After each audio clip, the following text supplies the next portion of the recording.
Hey guys, welcome back to the Nonprofit Missionary Podcast. We're here to help you become true missionaries to your community by What's establishing going on? faith-based nonprofits, securing funding so you can focus on long-term outreach to your community. So today is going to be a little bit of a different episode because we're not talking about grant writing or direct podcast, but we are talking about something that's so important, and that's rest. Today I got to have a conversation with Tim Walker, who is the leader of Travel Multiplier. And he talks a lot about travel hacking. And I think it's just so important to, as a nonprofit leader, make those times where you have rest, where you're taking those opportunities to be like, I need to make sure that I am fully recharged so that I can take charge fully in my community, whether that's through grant writing, whether that's through fundraising, whether that's just through ministry or whatever. So um, listen to this. I hope you're encouraged and definitely consider taking this on as a fun project so that you can take that vacation that you've been desiring. So let's take a listen. Hey guys, welcome back to the Nonprofit Missionary Podcast. I'm here with Tim Walker, who is a travel hacker. Tim, how are you this afternoon? I'm good. Thanks so much for having me on, Ken. Yeah, no, thank you for coming on. So tell me a little bit about yourself. Tell me about your story. Yeah, absolutely. So I am from Wilkes-Barre, Pennsylvania. So if you're a fan of The Office, I'm just south of Scranton. So I have been here for 17 years now. My introduction to Wilkes-Barre came working with the homeless community, working with people trapped in addiction, mentoring fatherless teenagers in our community. And really, as those people became my friends, they started to articulate to me that they didn't really feel like they had a church that they could belong to. Felt like everywhere they went, there was just this us versus them divide. We're their charity project, not one of them. So I actually started a church of and for the poor in the poorest community in my city. And so it's been an incredible journey, seeing all kinds of life change people coming out of addiction, gangs, prostitution, prison, so many radical stories of transformation. So yeah, that's a little bit about kind of where I'm at. I met and married my wife here in Wilkes-Barre. We've been married for almost 10 years. I'm a girl dad. I have two little girls, 8 and 6 years old. And we love really living and leading on the front lines of community development right here in our city. Yeah, so you are about travel hacking. How did you get into travel hacking? Like how did you go from pastor of an inner city impoverished church to where you are now? Yeah, absolutely. Well, like many frontline nonprofit leaders, I found myself in a spot where I was just really crushed under the weight of compassion fatigue without the resources or the ability to be able to get away and get a refreshing vacation. So it felt like year over year, my family just had to like beg and borrow just to get a vacation until I discovered travel hacking. So, travel hacking is a strategic process of layering and leveraging credit card rewards for free travel. So, I learned about it. I started doing it. I earned 1.2 million travel rewards points in my first 9 months, and found that we went from a place of feeling broke and burned out on the front lines of community development work to having the freedom of free travel to travel all over the world. And so I started doing it myself, started talking to some family and friends about it, teaching them how to do it. They encouraged me to turn it into a business. So I did. I launched Travel Multiplier about 18 months ago, and I've had the privilege of helping dozens of individuals and families, many of them in the nonprofit arena, who are where I was with the inability to travel, be able to empower them to unlock the secrets of free travel as well. Awesome. So tell me a little bit about the best vacation that you've taken based on for free on travel hacking. Yeah, yeah. So, the probably the best one I've taken so far was a couple months ago. My wife and I flew down to Cancun, Mexico. Being in Northeast America, we're used to not seeing the sun for like 7 months. It's cold and dreary and snowy. And so I think it was 15 degrees when I left the Syracuse, New York airport, flew down to Cancun. And I think when we touched down in Cancun, it was 85 degrees and sunny, which was awesome. So we went down to an all-inclusive resort there. Retails for $1,500 a night, and we literally didn't pay a penny for it, which was really incredible. Wow, that's incredible. Um, so was it like, why do you think a lot of people kind of avoid doing the travel hacking? Like, how does that work? Is it something that like basically anyone can do with just how they're living life now? Do they have to make a lot of significant changes? What does that look like? Yeah, that's a great question. So no, I mean, you don't have to be a high spender or a high earner. And I think a lot of people don't engage it because they assume that's the case. They assume, well, I'm not a high earner, I'm not a high spender. So that's only what people with a high net worth and a high volume of financial transactions get to do. But really, it's just strategically leveraging everyday expenses: gas, groceries, cell phone, utilities, subscriptions, things that you're already spending money on. You're not spending any more money than you typically would, but you're strategically channeling those through credit cards so that you can get them for free travel. And I find a lot of people have a familiarity with maybe cashback cards or points and miles. But unless you really learn how to maximize those points, it's easy to waste those points on things like gift cards at Christmas time, or cashing them out for cash back, or maybe getting some budget travel options, but not really, getting things like a Cancun all-inclusive vacation. So I think a lot of people have a lot of hangups just in terms of what they perceive from a distance. But what I found is when I overcame that initial skepticism of, hey, this sounds too good to be true. Once I actually got into it, I found this is really clear. This is really easy. This is really doable. And it's been really life-changing for my family. Wow, awesome. So you said you started your business about 18 months ago. So like how many trips have you taken personally that like and like what would you say are other trips that other people can take that they can Yeah. probably do within the next like 6 to 12 months if possible? Yeah, absolutely. So yeah, I was personally enjoying travel hacking before I professionally started the business. I wanted to make sure I had mastered it myself before I started teaching other people. Yeah, I think my family has traveled probably 7 different trips in the last 2 years. Some of those were um, family vacations. So like we got to a 3 bedroom, 3 bathroom oceanfront beach condo in Virginia Beach. Retail for $3,800. We got it for free. My wife and I got to celebrate our anniversary in New York City. Luxury hotel overlooking Times Square and Broadway. We got to go see Hamilton on Broadway. Really enjoyed that. And we've been able to travel to the Midwest to be able to see family, do a number of different things like that, which has been cool. In terms of trips, I've been able to help other people take.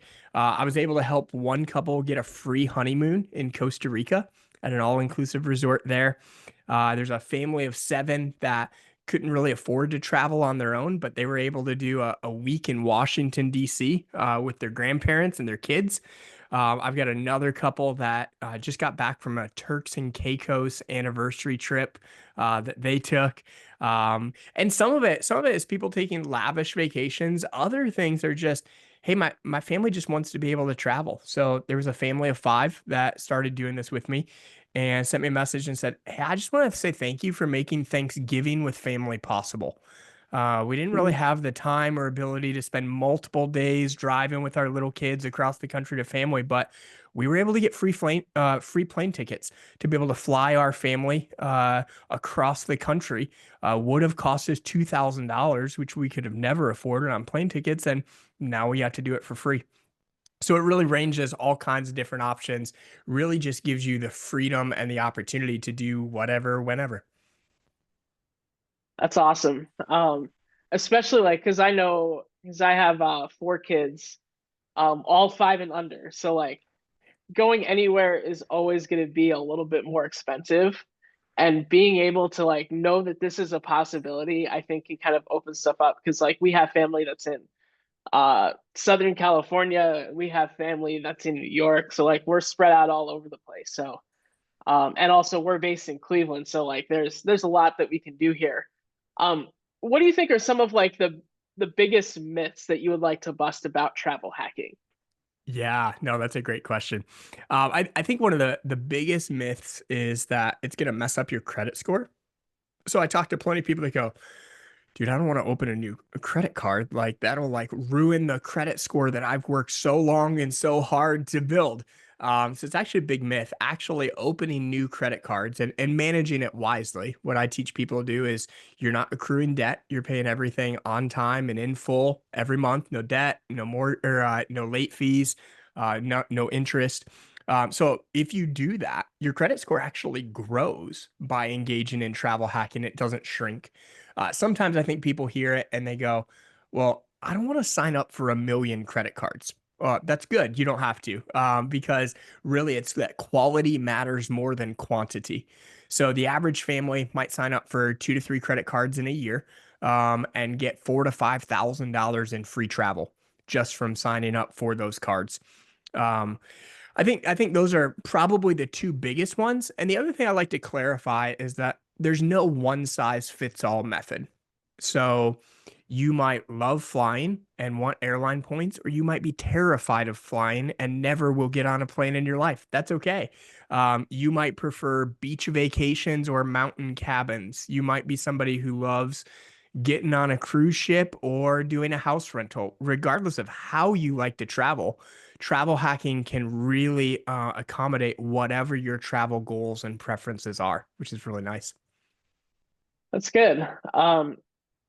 So really it kind of just seems like this is a very, especially for like people in the nonprofit sector, people in the church world where like I mean I'm there as far as I know I'm not making a giant salary. Really anyone that's in this type of field, like you're not in it for the money because Right. otherwise you wouldn't be there for it.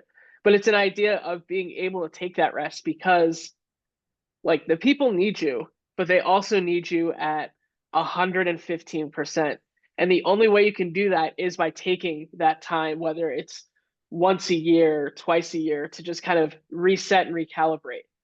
Um, so like let's say someone's listening to this and like, oh my gosh, this is a possibility. Like, how would they get started? Like, what would be like the first couple of cards that you would say, like, yeah, maybe you should apply for this one. Maybe this is something you need to look forward to. Yeah, absolutely. So the first and best card I always recommend to everybody who says, "What's my first step?" Would be the Chase Sapphire Preferred card. So that's a card. If you get it, it will give you 60,000 bonus points if you spend $5,000 in your first 3 months. So if you spend 1,700 a month, again, gas, groceries, utilities, the everyday expenses, and you spend $5,000 in that first 3 months, you get 60,000 bonus points. Now, what most people do is they make the mistake of they sign up for that card, they earn those 60,000 points, and they'll cash it out for $600 cash back, which, if you're in a little bit of a tight pinch, that could be helpful. But those 60,000 points are worth anywhere from 1,200 to $1,500 in free travel that you could redeem. The bonus tip that people often miss as well is if you're married, don't add your spouse as an authorized user on that card. You sign up for the card, you meet the welcome bonus, then refer your spouse to get the exact same card. You'll get a 10,000 point referral bonus. Your spouse can separately earn that 60,000 point bonus, and then before you know it, you're sitting on almost 150,000 travel points right out of the gate, which is absolutely incredible. Wow.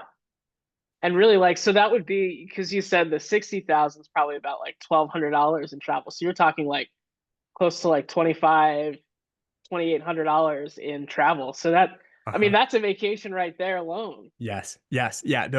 So for context, those points could get you probably 2 to 2.5 weeks at a hotel room right across the street from Universal Studios in Orlando, Florida. Wow. Though those 150,000 points could fly like a family of 6 round trip across the country. All kinds of different things that you can do. It's really incredible. Wow, that's awesome. Yeah. Yeah, I'm like, man, I got to figure out how to do this because we're also like we took a fun road trip last year to go and visit a family in Southern California. Like we drove cross country, which was a lot of fun. We saw a lot of great things. And like my son has asked a couple times, can we go back, but can we fly this time? So I have to look into that now. Yeah, man. So if it's someone like me where I'm like, okay, I want to really look into this, how can someone get in contact with Yeah, absolutely. So you could go to my website, travelmultiplier.com. Um, you could send me an email, tim@travelmultiplier.com. You can find me on Facebook and Instagram. On my website, what you'll find is I offer a course and coaching in travel hacking because one of the things I found is I ended up learning a lot of things the hard way because I learned about it, got really excited about it, and then kind of stumbled my way through it before I had really mastered it. So the reality is there's 90 different travel rewards credit cards on the market and now? all of them have full-time marketing departments whose job it is to convince you that they're the best. Some of them, like the Chase Sapphire, are incredible. Some of them sound great, but actually perform really poorly. So the benefit of working with somebody like me is I can save you time, I can save you money, I can save you rewards, and I can save you from mistakes that can be really costly. So if that's something that would be of interest, I'd love to have you jump in on that. Lots of really great things, lots of really great opportunities just to be able to unlock the secrets of free travel. And if you're listening, you're still a little bit of a skeptic. On my site, one of the things you'll find is a free guide called the Skeptics Guide to Travel Hacking. So maybe you go, I don't know, sounds too good to be true. I'm a little bit of a skeptic. Hey, as a fellow skeptic, I can resonate with that and I respect that. So I wrote just a quick 10-page guide, just kind of busting a couple of the myths we talked about earlier and a number of others as well. But each of those also have a success story of somebody who I've been able to help experience the exact opposite of that skeptical myth. Awesome. So, as we're about to wrap up, is there anything else that you really want to talk about, whether you're more with like the travel hacking, trying to give more clarity on it, or like anything with ministry? What else are you thinking about? Yeah, absolutely. So I think why this matters so much to me, why I'm so passionate about it is because I think oftentimes what we see in leadership is within churches and nonprofit organizations. Um, an organization will rarely be healthier than its leaders. So if we're burned out, if we're hanging by a thread, if we're exhausted and exasperated with the weight of responsibility that we're carrying, the trauma, the fatigue, all of those different things, then I think that raises the stakes on how important it is for us to get away. I remember for me, I hit my breaking point with all of this when somebody had gifted my family a beach house for 10 days. I was super excited. This was back when we couldn't afford to travel. We get there, and no joke, this place was mold filled, mosquito infested. It Ooh, was disgusting. So, my wife and I had to spend the first 2 full days of vacation cleaning this disgusting place. And so, I remember at that point, I really just broke. And I was like, man, I can't keep doing this. I'm gonna go back home more exhausted than when I left. And I don't want to be a dad that has my kids grow up and go, "Hey, remember how dad used to take us on all kinds of crap vacations because we were in urban ministry and couldn't afford anything better?" Like, and I was like, I gotta do something. There was this desperation point, and that desperation is kind of what conquered my skepticism of travel hacking. And now on the other side of it, I look at it and I'm just really grateful because I know that our organizations will rarely be healthier than we are. And so the opportunity to not just get away with like budget travel in the off season or something that we have to cut corners in our ability to get refreshed, the ability to be able to go to awesome places and to experience full refreshment. I come back so recharged and so refreshed and so energized to be able to climb the next mountain in leadership. I think for longevity and sustainability, that's what all of us need, to be able to prioritize health, refreshment, rest, and we'll be better for it. Our families will be better for it, and our organizations and the communities that we impact will be better as well. Yeah, I mean, I hear it all the time that that you can't serve from an empty vessel. And yeah, like I've been on some of those trips where it's like, oh gosh, I can't believe I just booked that hotel room. Or oh man, like my legs are sore from the travel because the leg space was so tight.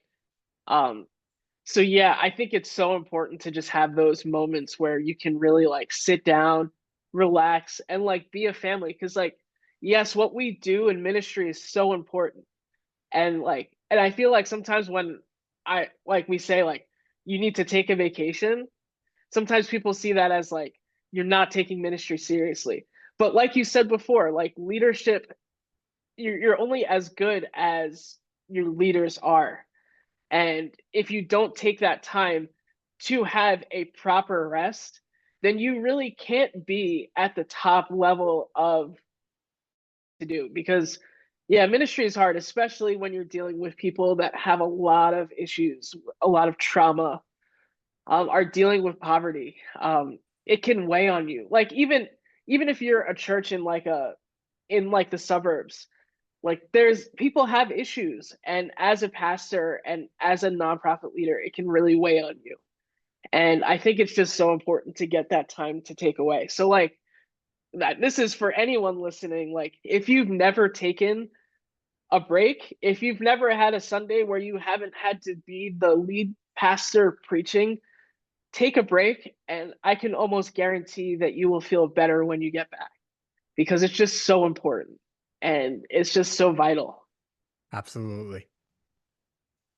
So yeah, thank you so much, Tim. I really hope that people will grab it. I'll put all the information out there to contact you and to get the guide. Like if you're listening to this and you're like, still, I don't really know if this is worth it. Trust me, it's worth it to take the time to at least explore it and read the skeptic guide. I'm sure you will get so much out of it just in like being able to take a vacation and it not straining your budget for the next year. So yeah, thank you so much, Tim. Absolutely. Thanks for having me. Yeah, absolutely. Well, I hope you guys were encouraged. I hope that you are empowered to go and find that $3,000 vacation.